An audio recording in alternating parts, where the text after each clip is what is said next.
So we fast forward a couple of years, you've done that deal, you bought other houses, right? I put something out in the coaching world saying I was looking for clients, and I remember you and I having a conversation. I gave you the essence of the 4 F's of foreclosure pitch, and then obviously you signed up for coaching. Take me back to that moment, okay? Obviously we've got a bit of a relationship, but why did you decide to go into coaching? I mean, a lot of people discuss it. I have conversations weekly with people who want to do it, but you pulled the trigger, signed up, and became a coaching client. Take me back to your thought process there. Why did you decide to go into coaching? Well, I heard a saying once, and I don't remember who it was. Some wealthy individual at some point said, every single person, especially in America, will have at least 2 opportunities in their lifetime to become, extremely wealthy. I think he might have mentioned the words millionaire or something. I can't remember, but extremely wealthy. We'll go with that. But the problem is a lot of times people don't have, they're either too skeptical or they don't have the capital to do it. Amen. And based on the track record that, I had already had with you with, previous houses that I had bought, and the fact that I had the capital to be able to jump into it, I was like, hey, you know what? I'm not going to pass up on this opportunity. And, and not to mention, I'm very religious. And so I prayed to God about it. And, I just got a really good feeling and a really good picture in my head. And so I was like, you know what? I'm just going to make it happen. Check. 1 2 1 2. Turn it up.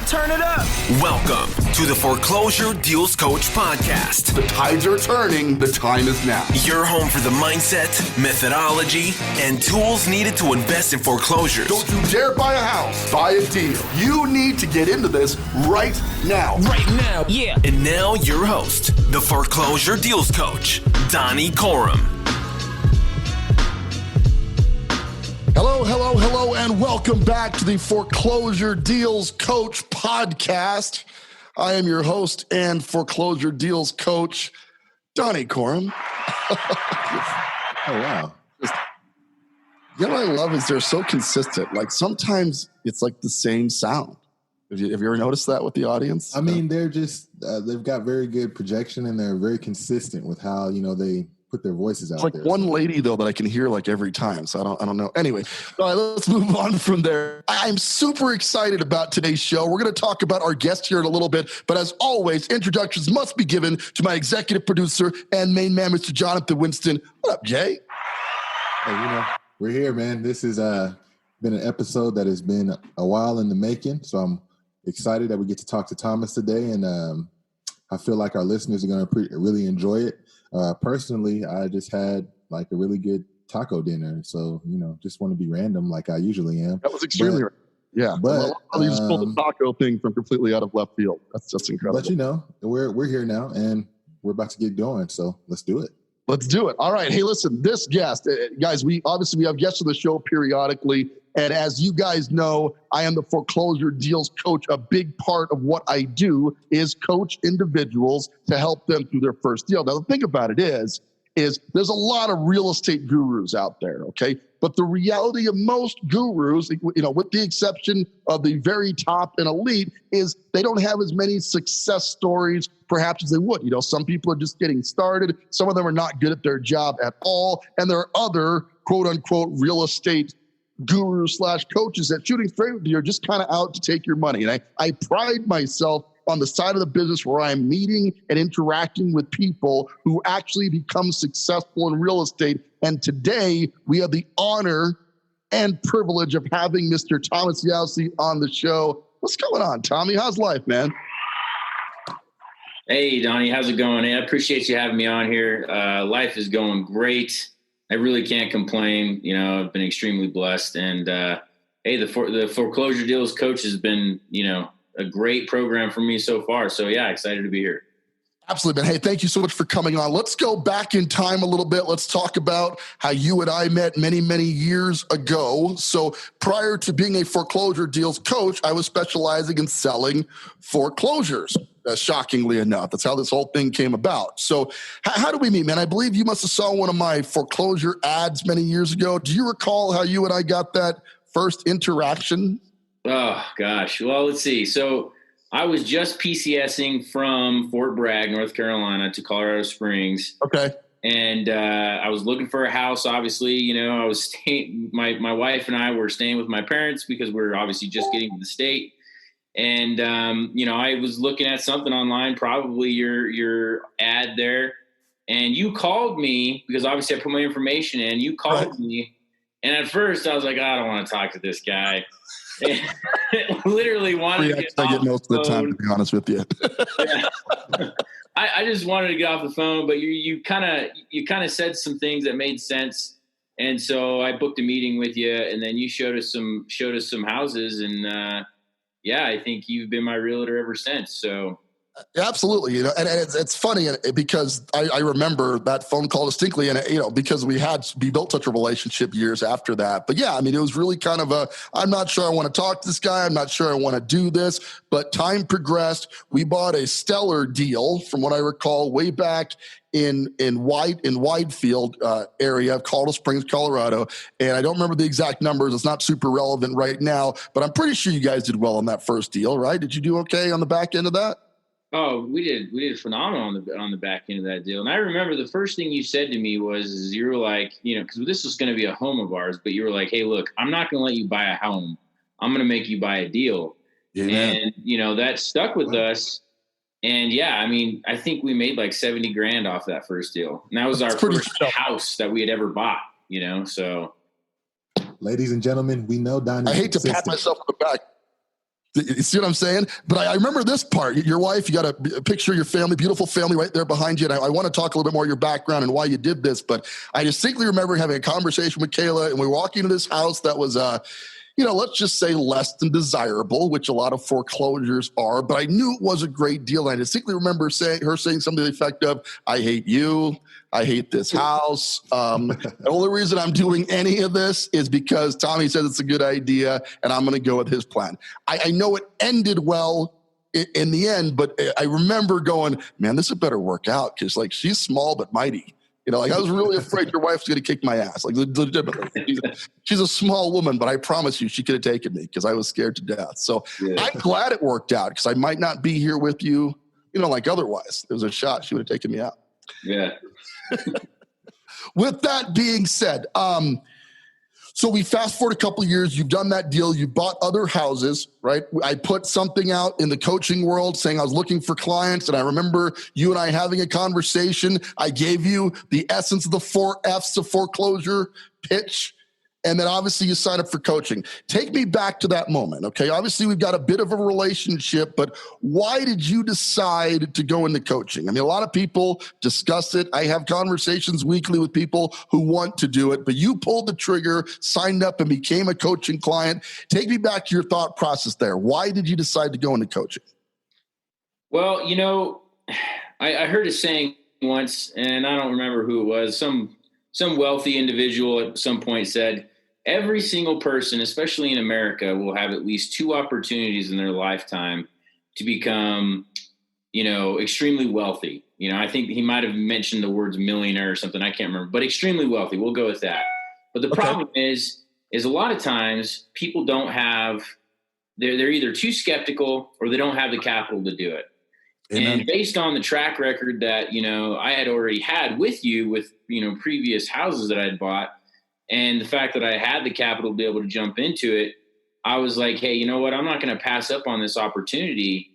And, and not to mention, I'm very religious. And so I prayed to God about it. And, I just got a really good feeling and a really good picture in my head. And so I was like, you know what? I'm just going to make it happen, so. I love that. And we're obviously going to talk about how well it went. I guess we would have had you on the show if it went poorly. It wouldn't have been as good of a show for sure. But before we get into that, obviously you mentioned, you're a spiritual guy. Obviously, talk to me. You were in the military for a long time, right? How long did you serve in our military? So I'm in the National Guard currently, but I spent 10 years active duty. I'm transitioning out of full-time guard work to just doing the 1 weekend a month, traditional guardsman sort of thing. Sure. But yeah, it's been 13 years. So incredible. So thank you for your service to our country. We're just coming off of Veterans Day, so we thank you for being a fine veteran of the country. Thank you for that. Thank you. But a big thing here is, you have to get the sign off for your family to do this. This has got to be something that you have the discussion, you do the prayer, you really think this through. Obviously, there's a discussion with Kayla again about whether this is a good idea. How did that discussion go? Kayla, I'm thinking about coaching. How did she handle it? Obviously, she's got the same experience with me as you do, but how did that conversation when you discussed it go with the wife? Well, Kayla and I have already, done some things in business before, and we understand how it works. It costs money to make money. And, for me, you can't put a dollar value on having a really good mentor and a really good coach who's truly going to give you their experience, because wisdom is having a lot of experience, experience is having a lot of wisdom, but wisdom is using somebody else's experience.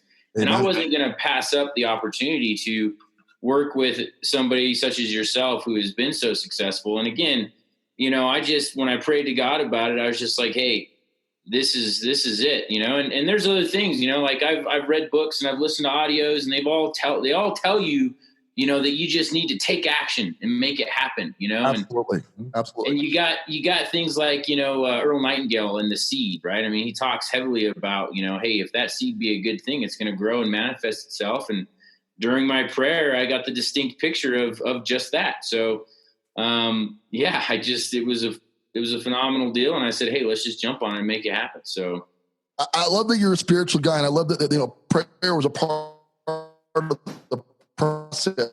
It's a leap of faith in a lot of ways. And if you don't have the right guidance, whether it's your mentor or your spiritual mentor, wherever, if you're not finding the right guidance in life, you're going to find yourself lost in a lot of cases. So I'm so glad that you guys, got together, you decided to make this move. You took massive action. It has gone well. Let's get into that just a little bit. So when did you sign up for coaching? I think it was July? I remember it was really hot when we got going, but it was just a few months back. It was either July or August. It was either July or August. I think it might have been late July. Okay, yeah, late July into August. Okay, we are now, as you guys are listening to this, we're in kind of early, mid-November. Okay, so you sign up for coaching. The money investment leaves your account. Obviously, there's a lot of nerves going on at that point. How long did it take for you to go from coaching student, a couple of mentoring calls, to getting your first deal under contract? Do you remember the time frame on that? I can look it up, but I don't think it was very long. No, it wasn't very long. Honestly, it went by so fast that it was like, I felt like I barely had time to get it done, And so, I think we got under contract a couple weeks ago, right? Well, I mean, when you bought the property. So let's talk about the acquisition. Yeah. So you go from signing up in August to going under contract to property. It's probably mid-September, right? Was it even 30 days? Yeah, it was mid-September. Yep. And that's what's great about the coaching plan, because you guys got to know as coaching students, I want to invest as much time as it takes to get you in your first deal. Tommy had a bit of an advantage here in that he's in the local Colorado Springs market that I know very well. But the money from coaching, unlike a lot of, let's say, training programs that are out there, is the money that we make in the coaching product is about you actually getting a result. Okay, so the whole team is slanted towards getting a result as quickly as possible. So we get to sign up. We started looking for a property. We discussed some criteria pretty briefly, but you're like most of my students, where it's like, I just want to do a deal, right? You weren't that picky. It's like, I want to find something that's going to make me money. Cool. Criteria out of the way. We find that deal. We're under contract within 30 days or so of you signing up for the coaching program, and then we're off to the races. Now, you have the benefit of a huge military background, lots of experience, solid leadership, but also you've got some good construction background, right? Yeah, that's right. I have my own business in construction, TBJ Construction, and that really helped out for sure. Sure. So you were able to hop in pretty early, and I think we found a deal where I felt good about you being able to do the majority of the work, which was something you wanted for this first deal, to save some money and make some more money. I think we talked about that extensively. So you did a lot of the work to it. How long did it take you after acquisition? You're doing the work. You've got the National Guard thing, so you've got some time available, but how long did it take you to get it done from the time of starting up? Well, with having to wait for contractors like carpet and paint and stuff, I want to say it was like 30 days. Yep. And I'd say that's about right. Okay, so we're 30 days of, would you say it was intense labor? I know Kayla jumped in, did some of the work with you. You guys did a lot of the kitchen pieces yourself, which I thought was, the work came out incredible, which when rookies do stuff, usually I'm unimpressed and I tell them so. In your case, it came out pretty nice. Was it enjoyable? Did you guys have fun? You know what? I really enjoyed it because, again, I had never laid LVP or done backsplash or laid a countertop for that matter. And I think it came out really good. I learned a lot. And anytime you could use some skill to make a finished piece come out looking good, it's just satisfying. So, yeah, it was a lot of fun. Yeah, I'm glad because I really, especially if you're going to do the work yourself, and my advice generally, so you guys know, Tommy included, I don't advise doing the work yourself, okay? If we really look at what real estate investing is about, it's really not about swinging a hammer. But if you have the skill set, if you have the desire and you have the time, you can make a lot more money on a project if you don't have the huge labor component. I personally can't, swing a hammer without hurting myself or somebody nearby. So I don't do that as a rule because I want to save people's lives. The life I may save is my own in a lot of cases. But in your case, you were able to get in there and get dirty a little bit and get it done. And it shows that the quality of the workmanship, the house looks incredible. So we're fast forwarding a little bit. We bought the property. Well, let's start over. We went under contract in the coaching agreement in about August time frame. We bought the first house by the mid-September time frame. It took you 30 days or so to fix it. So we listed, early October. Early to mid-October, we got that on the market, right? And what's the great news? What are we closing on this bad boy on the back end? What is closing date? Closing date is November 25th. Yeah. What? November 25th. All right. So we started this thing in August, and by November, 3 months later, you're going to close on your first deal. And I want to talk numbers a little bit, but I really think we need to celebrate. I'm saying, man, a little bit. Congratulations to you on doing your first deal, man. That's awesome. Yeah, absolutely. So, I guess the question one would ask is if they're at the same crossroads you are, right? And we're going to talk about what you made in the deal. And we have a metric that we're going off of for what we want our coaching clients to make. But before we get into that, what do you think you could have done better? What were the challenges along the way?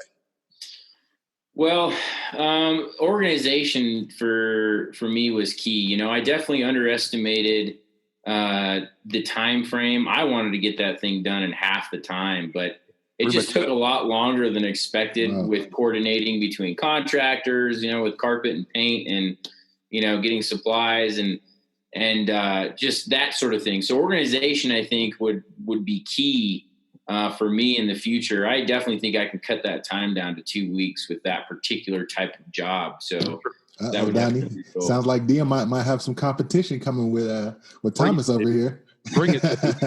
We like that. No, I gotta say, I agree with you. The organization was, okay, but for your first deal, man, God, honestly, the pulling stuff together as fast as you did, I was even surprised. Like it was kind of like the big part of the coaching is we're watching. I don't step in until you ask me to, because the goal here is to teach you so you can go do this again on your own. How was that piece of it? Did you find me available for questions? Like, were you able to get the answers that you needed?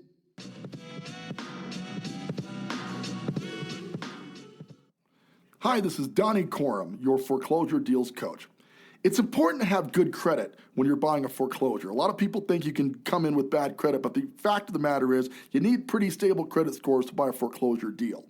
So how do you find out how to increase your credit? Well, there's tons of credit repair agencies out there and multiple formulas. But one thing we found that works is reporting your monthly rental payment to the credit bureau. We partnered with rentreporters.com, the leading provider of adding your payment history direct from your landlord onto your credit bureau scores, and it helping people to boost their scores up to 40 points in as little as 30 days. So to get started, I want you to head on out to www.foreclosuredealscoach.com. Now that's a messenger bot, and you're going to use the keyword rent to get more information about Rent Reporters and how you can boost your credit score by getting getting your rental reported to the credit bureaus. Once again, Donny Corum, your foreclosure deals coach. Check it out. Yeah, you were very available. Anytime I needed something, you got me involved in the Slack chat, which was a huge benefit because, for instance, when we had that leak, in the beginning, right at the main shut off, in the house, I was like, crap, I need a plumber like right now, and everyone chimed in and was like throwing, hey, try this guy, try that guy. And I had somebody there within an hour, I think, or an hour and a half. So I remember that. And that's an important part of it. Like, it's like you're getting the whole benefit of my entire team, right? You have access to me for the consulting on what to do and what not to do. But a lot of it is a team presence, and just, I have a lot of people, this is what they do all day long, and they're in there to jump in. Our Facebook group is great for that too, on a more national scale, answering questions and things of that nature. But you have the Slack channel. All of my coaching clients get a part of our Slack channel and can ask from my operations manager to my marketing team to whatever you need, exactly the pieces you need to be successful in the process, right? So I'm glad I was able to help with that. But how much of it was kind of your stuff? I mean, how much did you rely on the advice? What was your confidence level like? Let's ask that first. Did you feel confident in making decisions, knowing you could consult? I mean, how much did that help? Yeah, no, I felt extremely confident, and maybe part of that is just because of my background. It's like, hey, from a leadership standpoint, sometimes you just got to make a decision, go left, go right, go straight. It doesn't flipping matter. Just go, And so you said in the beginning, hey, if you do exactly what I tell you to do, then you're going to succeed. And so we went through the whole, property on the digital scale, and we looked at pictures and like, hey, this is how I do all my flips. This is what's trending. And I said, okay, I'm not going to break from that. I use that exact same model, that exact same pattern. And because of that, I didn't have to ask you a lot of questions because I already kind of knew what it is you did. So I went for it, And so, yeah, I felt extremely confident. I really appreciate you saying that. Thank you, because that's such a big part of what we do. We're not here to reinvent the wheel. What we're trying to do, and I hope you felt that, was to try to make what seems super complicated super simple. And then along the way, if you get lost or you need guidance, that's why you invested in coaching. You know what I mean? So it really isn't about doing it for you. There's a lot of mentorship programs that claim they're going to walk you through and handhold you through it. I didn't feel like you needed that much handholding because the formula was presented and you're following the formula. You know what I mean? And at the point where you did get lost, there's a couple of times where it's like, hey, I'm not sure what to do here. I felt like we took care of that pretty well. You took the advice well. I think that's critical. It's not about telling you what to do. It's about saying, in this situation, this is what I would do. And isn't that the essence of coaching? Like you have a huge military leadership background, right? Are you training leaders most of the time, Tommy, do you think, or are you just forcing them to follow? What's your goal? I mean, when you were as hardcore in the military as you were you trying to train or you were trying to, I guess, force? Well, what's the preference there in the military? No, yeah. So another way to say it is influence, right? Leadership is influence. You don't. There's a great book out there called From Good to Great, and it talks heavily on the different levels of leadership. And really, as a leader and you're having your subordinates or your employees or whoever it is, you don't want to just tell them what to do, exactly how to do it, and micromanage them, because then they're never going to learn and they won't be able to stand on their own without you. So having that influence and having that training / coaching or whatever it is, so that you can then walk away, let them go and do it, let them fail if need be, and then only step in when you absolutely need to. And that's the goal of leadership. And that's the goal of the coaching program. We really want to go in and mentor you through the first deal with as much hand-holding or as little hand-holding as you require. What was great about your construction background and general leadership experience is it was really, you checked in as needed, but did you manage the project yourself primarily? I mean, was there any real involvement from me with the contracting side? No, there was no involvement, which I appreciated, because you kind of just let me go out and do, and then you were available if I needed help or any questions or anything like that. And so it was definitely, it really felt, like, it really felt like I was running the show and making things happen. And it was a huge confidence boost. for sure. That's really the goal. And what we want, the takeaway, and I'm going to ask you if it worked, but the real takeaway is that if when this is over, you can go out and do this again on your own. Do you feel confident today that you could buy a property and go through the process? Again, never completely on your own, because once you're a coaching student, it's sort of you've got access to me forever. But do you feel like you could do it on your own if you had to? Oh yeah, absolutely. Absolutely.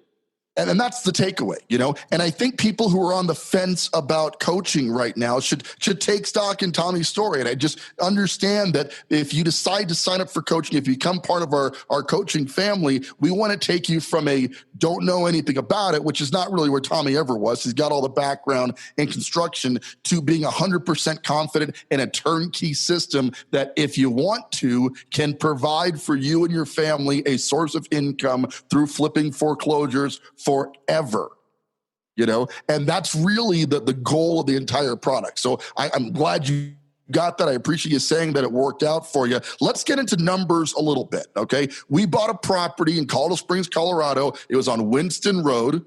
I got a good buddy named Winston, and John's last name happens to be Winston. Hey man, this is serendipitous. I don't know what's going on right now. Freaky, right? So we bought a property on Winston Road. What did we pay for the house? Tommy, you remember? $285. Actually, $280. Nope, $280. That's right. The price was $285, and then we got it down to $280 because of the inspection stuff. Exactly. Okay. So we went through the process of writing an offer, right? Did an inspection. We, as Tommy learned, we're not doing the inspection generally to find out what's wrong with the property, because we're going to fix most of what's wrong with the property anyway. We're doing an inspection to get a lower price on the property by leveraging whatever comes back on that inspection to get a price reduction, right? So we went from a $285 contract price down to a $280 purchase price, right? And then how much did you, total cost of rehab, again, knowing you did a lot of it yourself, so it's a little bit lower, but even counting for your time, right, which we added in a little bit because it's only fair since you invested it. How much would your rehab budget, including the time budget for yourself? I don't have the numbers right in front of me, but I want to say it was around 17.5 or something like that. That's what I remember us talking about. So, okay, we're at 17.5. We go 280. We add on the 17.5. We're now at 297,500. Okay. So the final number that really matters here is, what did we sell the property for? What are we under contract for right now? $330. $330. Okay. It's not a bad day at the office. I'm saying, right? Man, it's like he had a foreclosure deals coach, right there, putting you in the game, right?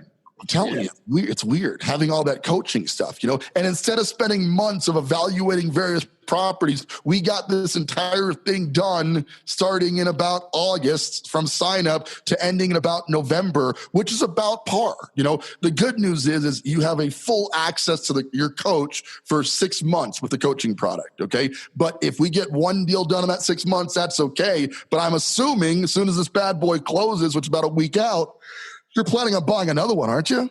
Oh yeah, absolutely. Yeah, he's hooked now. He's hooked now, folks. We got him. We got him here. Yeah, that's awesome. So back end profit, and just kind of talk gross profit without the splits. What are we grossing on this deal approximately? Have you done that calculation yet? Well, what is that? That's like 33, and then I think we got a listing fee on there. So yep, a little bit agent commission, not all of it though, because you didn't pay the full 3%, right? You just paid a small margin on that and a little bit of buy side commission, probably less than 10 grand in commission. But I think 33 minus about 8 should leave us with about $25,000 in profit. Does that sound about where you think we'll end up? Yeah. See, guys, here's the thing. It's not rocket science. Was it harder or easier than you thought, Tommy? What's your thought on that? Like, did it rank right where you thought on difficulty level, or what were you expecting more or less? What were your thoughts there? Honestly, I didn't even think about that, to tell you the truth. I just said, sometimes you just put one foot in front of the other. I kind of expected some difficulty, I expected it to be somewhat challenging. And there's always, obviously, looking back, it always seems better than it is when you're going through it. But there was some stuff that we went through, like the leak, that we had to fix and some stuff like that. But man, it really was not. This one was an easy one, I would say. This one was definitely an easy one. I would agree with you, but I'll also go, this is kind of par, and I will tell you that when we're looking for flips, especially for first timers, I mean, as since you kind of graduated from your first deal, they don't have to be quite as simple, but that's a big part of the coaching, is putting you into a deal that ultimately is going to feel easier. I don't want to create the impression it's going to be easy, because that's going to, freak people out if any work kicks in. But we were looking for something that was kind of a cosmetic remodel. Would you agree that this was more cosmetic? I mean, there wasn't a ton of system failures, right? Oh yeah. Total cosmetic for sure. And there wasn't anything structural. So yeah, definitely. And that's the goal. As you advance, you get to look at more and more complicated deals. But the reality is complication does not necessarily equal profit. Yeah. And I think you're going to find, as you advance your career, just because it's tougher doesn't mean it pays better. And if it's going to be tougher, it starts to become a question of whether you want to do tougher just because you like the challenge. And I know for you, you're a big challenge kind of guy, so I'm sure you're going to be taking on stuff where we're ripping off roofs and starting over. But one thing that I've really noticed, just going sitting on the sidelines of this convo right now, is just we talk about mindset a lot on the show. Me and Donnie go over it all the time, and Thomas is here, and he's kind of like, it didn't seem that hard. I just kind of did my thing. I just went out there and got going and, put one foot in front of the other. And, it's almost kind of like matter of fact, but at the same time, that's really what it's all about. Like literally you just, I might not know everything, but one, I've got somebody here to help me out. And two, I want to get it done. So, and I love that, and how you combine that with just being able to get in there and put in the work.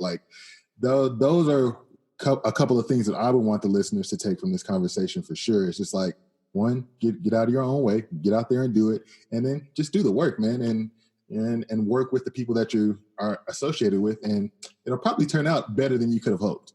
Yeah, and one thing I'd like to tell everybody listening too is, hey, don't worry about all the stuff that you can worry about. Cross that bridge when you get there, because Absolutely. Don't ever focus on the reasons why not to do something. Focus on the reasons why to do something. And generally that positive outlook is always going to be better than the negative outlook. And you just take action, have faith, believe in yourself, fight for your dreams, and don't give up, and just one foot in front of the other and make stuff happen. And you're going to fight and you're going to fail, but that's, failure is a stepping stone to success. And that's what people have to realize. Absolutely. And I think the key to the coaching product is to kind of avoid, not completely skirt failure, but rather to minimize the chances of failure. You know what I mean? There's no guarantees in anything that we do, and we certainly don't offer, you're going to make $1 billion on your first flip. But I think the education piece should be the takeaway. If you learn something from it and you were profitable, that's a win, right? As opposed to a lot of people never going to flipping at all because they're afraid to get started. Others go into it and lose a bunch of money and then say, that just doesn't work. Right. And then there are those like yourself who understand, with guidance and structure, I'm certain I can make the best of this. I don't know what the outcome's going to be, but feel confident in my coach. I've got confidence in the process, and I believe this is going to work. And then it does. It's not like it's easy or stress-free, but I think it's worth it. I mean, do you feel like this is your future? You're going to stay in real estate investing now long-term?